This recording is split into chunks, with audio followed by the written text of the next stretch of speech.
Hablaremos hoy de un héroe secundario de Troya, secundario inmerecidamente porque era muy valiente. Se trata de Áyax. ¿Cuándo nació Áyax?, se preguntarán ustedes. Bueno, yo se lo voy a decir, Sí. aunque no... Pregúnteselo, por favor. ¿Tiene algo que ver con el equipo de fútbol? Lo primero que pensé yo. Sí, Ah. tiene que ver con la misma palabra. Águila. Ah. Significa águila. ¿Y cuándo nació? No se impaciente, por favor. Porque ya se lo voy a decir. Ahora voy a hablar de otra cosa.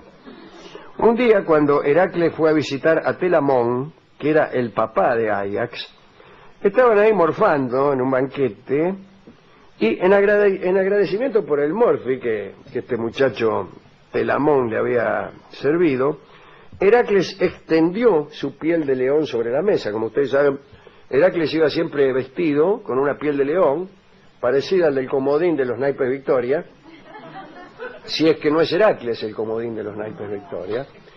Y la piel del león de Nemea, una de sus primeras, de los primeros monstruos que mató. Y entonces esa piel tenía un poder protector muy grande, ¿no? Y que lo hacía, no digo invulnerable, pero que lo ayudaba mucho. Bueno, extendió la piel sobre la mesa y le rogó a Zeus, el padre de los dioses, al príncipe de los dioses, que le concediese al anfitrión, a Telamón, un hijo tan fuerte como el león cuya piel estaba mostrando. Y Zeus oyó su plegaria y, en señal de asentimiento, envió un águila como para decir sí, y de ahí deriva el nombre del niño, Áyax. Según otra versión, cuando tuvo lugar la visita de Heracles, ya Áyax había nacido y el héroe lo envolvió en la piel del león y le rogó a Zeus que lo hiciera invulnerable, y en efecto el niño lo fue, excepto en aquellas partes que el cuerpo de Heracles utilizaba para sostener el recipiente para la flecha, ¿no? O sea, el carcaj, así se llama. Era vulnerable en las axilas, en la cadera y en el hombro. Ahora bien, aquí cabe una pequeña filosofía de vuelo gallináceo. Cuando uno es invulnerable en forma incompleta, es vulnerable. Invulnerable es aquel que no puede ser vulnerado, sino, bueno, sería como si fuéramos inmortales durante 70 años. Es decir, somos inmortales hasta la muerte. De ese modo nadie quiere ser invulnerable, pero así eran los griegos, de tramposos o de sabios. El tipo era invulnerable, pero menos en la axila, en el hombro y en la cadera. Y no está mal después de todo. Para que te acierten en la axila, en el hombro o en la cadera, tenés que ir a muchos corsos, ¿no? Pero bueno. Ya desde joven, Áyax participó en la guerra de Troya. Andaba al frente de 12 naves, que era el contingente total que aportaba su patria, Salamina, un lugar famoso por la batalla de Salamina en tiempos posteriores e históricos. Después de Aquiles, Áyax era el más fuerte y valiente de todo el ejército. Era robusto, alto, muy apuesto, nunca perdía la calma, marchaba muy armado muy pesadamente. Su escudo era notable, su escudo. Se formaba por 7 pieles de buey superpuestas y la 8ª capa era de oro. Ese era el escudo de Áyax. Cuando hablamos de escudo hablamos de aquel elemento que se utilizaba para detener las flechas y las lanzas. Hoy cuando hablamos de escudos hablamos de un emblema que se pone en el ojal. Bien, claro, no. Áyax hablaba poco, era bondadoso, temía a los dioses, era bastante parecido a Aquiles, menos en algunas cosas, pero estas cosas eran decisivas. Carecía por completo de sensibilidad. No le gustaba la música, no era tierno. En plena guerra, Áyax fue designado para luchar mano a mano con el troyano Héctor, el principal de los héroes de Troya. Y lucharon. La lucha fue terrible. Ajax lo derribó de un piedrazo y, deseoso de cobrarse venganza, Héctor se lanzó al asalto de las naves aqueas y volvieron a encontrarse frente a frente, y ya cuando estaban a punto de matarse, Zeus hizo que una nube los envolviese para que no pudieran verse. ¿Por qué hizo esto? Porque el destino de Héctor ya estaba escrito, y ese destino quería que Héctor fuese muerto por Aquiles y no por Ajax. Entonces Zeus, para que el destino se cumpliera, tuvo que armar esa escena.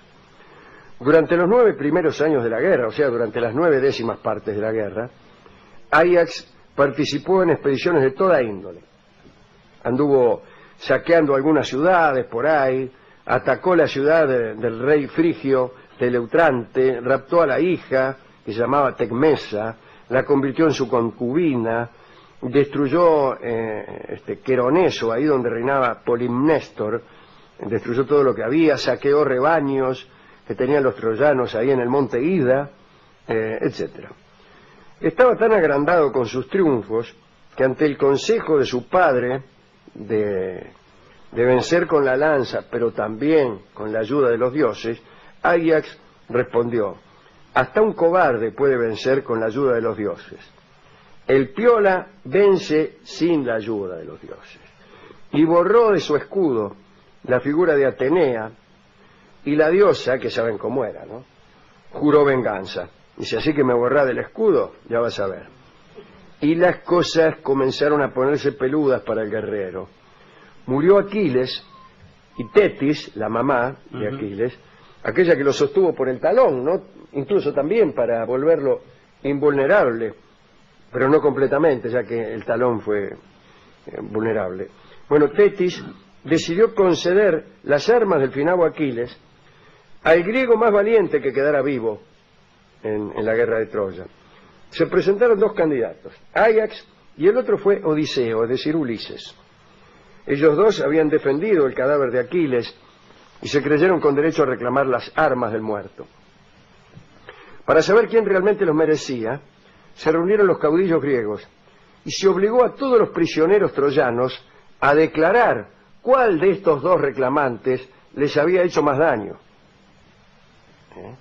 Bueno, también los caudillos enviaron espías para que oyeran lo que decía el pueblo troyano acerca de los griegos y acerca de Ajax y de Odiseo.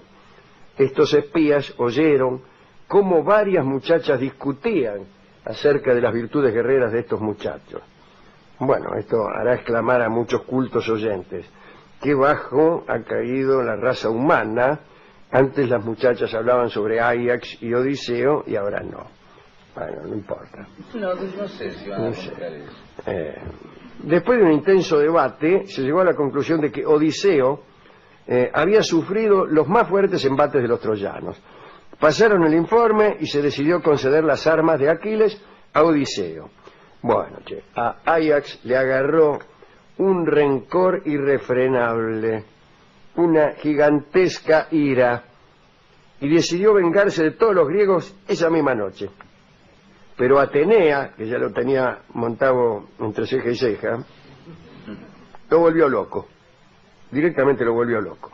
Lo volvió loco sin ninguna metáfora, literalmente.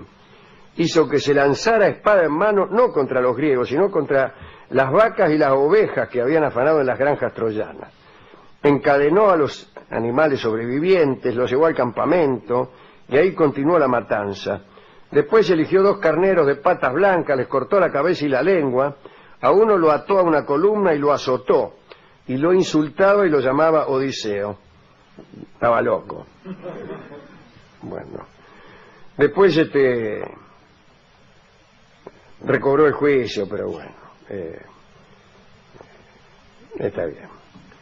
Bueno, caminó, se fue. Caminó días y días y quería matarse. Quiso matarse. Puso la espada en la tierra con la punta para arriba, le pidió a Zeus que hiciera saber a Teucro, su hijo, dónde podía encontrar su cadáver, le pidió a Hermes que condujera su alma a los campos de Asfodelos, que era un distrito medio sonso, pero residencial del infierno. Le pidió a las Erinias, que aquellas diosas vengativas, que también te enloquecían, le pidió que lo vengaran. En fin, hizo todos los trámites y se tiró contra la espada, ¿no? Pero apareció un problema. El tipo era invulnerable, entonces no se podía ensartar. Pero, por suerte, tenía algunas regiones bastante susceptibles, así que, si bien no pudo en la panza, después de varios intentos, se ensartó el arma bajo la axila, apuntando al corazón, y ahí pudo suicidarse, ¿no? Mientras tanto, todo el mundo lo andaba buscando. El adivino Calcante, el famoso adivino Calcante, no había podido adivinar que se había suicidado, porque no se le había otorgado la previsión profética del suicidio. Interesantísimo este detalle. Claro que sí. Limitar el poder de un mago señalando los acontecimientos que no va a poder predecir. Podés predecir el futuro, salvo estas cosas. Por ejemplo, caída de granizo. No. En este caso, suicidios no podés predecir. Extraordinario. ¿Y los griegos qué buscan con esto? Buscan la medida. Uno es invulnerable, pero no tanto. Es adivino, pero no tanto. Es el príncipe del universo, como Zeus, pero no tanto. La mesura, la sofrosine llamaban ellos. Bueno, Calcante lo llevó aparte a Teucro. No era el hijo, era el hermano Teucro de Áyax, ¿no? Y le aconsejó que lo encerrara a su hermano. Dice, encerrá a tu hermano para que no haga locura. A todo esto Áyax ya era afinado. Pero Calcante no sabía, le dijo, mira, cuando lo encontremos encerralo, así no hace... Mirá si en una de esas se suicida este tipo. Y el otro ya se había suicidado. Bueno, Polidario, que era un médico, diagnosticó locura en Áyax, en ausencia, ¿no? Pero porque dice que le había visto los ojos llameantes. Cuando estaban hablando todas estas pavadas, apareció Zeus en persona e informó la suerte de Áyax. Dice, diagnóstico de Áyax, muerto. Algunos dicen que Áyax no se suicidó, y como era invulnerable al acero, los troyanos lo mataron con terrones de arcilla. Parece que matar a un hombre con terrones de arcilla era una manera de evitar la culpabilidad del homicidio, por ejemplo. Pero, claro, es muy difícil matar a un tipo con terrones de arcilla. Es como depilarse con guantes de boxeo. ¿De qué forma los terrones? Y los afilás un poco, hacés una maceta, afilás un poco y en medio lo ensartás, pero es difícil, ¿no?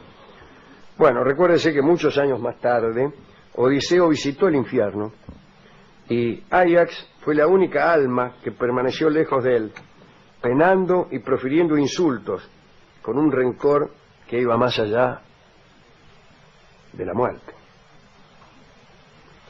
Odiseo devolvió las armas a Tetis, las armas de Aquiles, aquellas que le habían sido otorgadas por ser Odiseo el más valiente. Pero Odiseo las devolvió, no las quiso. Y al final, aquellas armas terminaron en manos de Neptolemo, que era hijo de Aquiles. Dicen que Neptolemo después las perdió en un naufragio y después las recuperó gracias al dios del mar, Poseidón. Bueno, un último detalle. Ya durante los tiempos históricos, en el gobierno del emperador Adriano, en el año 100 y algo, el mar abrió la tumba de Áyax y se descubrió que los huesos eran de un tamaño gigantesco. Basta con decir que las rótulas eran tan grandes como los discos que empleaban en el pentatlón. Por orden del emperador Adriano, volvieron a enterrar rápidamente los huesos, pero esta es una leyenda que la vamos a encontrar en muchos lugares. Por ejemplo, de Teseo también se decía que era un hombre de un tamaño excepcional. Bueno, esta es la historia de Áyax, que no tuvo suerte, tal vez porque no tuvo la gracia de Aquiles, ni el gusto por la música, por la poesía y la ternura como sí lo tenía Aquiles. ¿Y acaso es la frutilla sobre el helado del héroe? Un héroe que no canta milonga es un poco menos héroe. Bueno, ¿a quién dedicar esta historia? Al mismo Áyax, pero también a todos aquellos que siendo heroicos son también un poco poetas, y aquellos que como los griegos entienden que el límite es indispensable para la convivencia, que una sociedad sin límite, sin culpa, sin vergüenza, es una sociedad que se estrella en el exceso. De modo que los límites que los griegos ponían no eran una represión, estaban pensados incluso con carácter poético, y eran límites que hasta servían para gozar más, porque el goce necesita algún límite, aunque más no sea para gozar cuando se lo transgrede o cuando se lo sobrepasa. Bueno, hemos ido a la discoteca y allí el discotecario me dijo que... Es una historia fabulosa. El discotecario tiene que estar encantado. No, dijo que eso no era nada, con un camionero que él conocía que medía 2,5 metros. ¿Qué tiene que ver? Bien. Durante muchos años se creyó que el fantasma de Áyax seguía luchando entre las tropas de los griegos. Y muchos juraban haber sido heridos por el fantasma de Áyax mucho después de la muerte, ¿no? Mucho no, porque la guerra de Troya terminó más o menos enseguida. Pero ahí andaba Áyax luchando incluso en otros entreveros, el fantasma. También le conté eso al discotecario y aprovechó para regalar, para darnos, para Me imagino que el tema musical tendrá algo que ver con esto.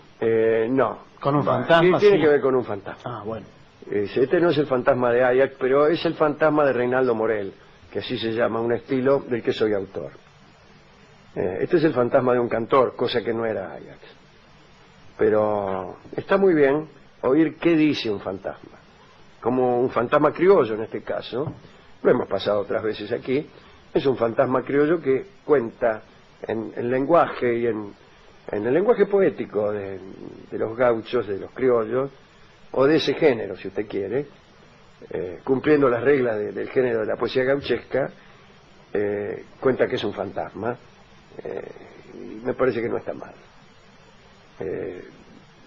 Tocan aquí Rolón, Salmone y Soria, con las 3 guitarras, y escuchemos entonces el estilo de Reinaldo Morel, o el fantasma de Reinaldo Morel, o también estilo del fantasma, como pertenecía a una pequeña obra más o menos teatral, nunca alcanzó nombre.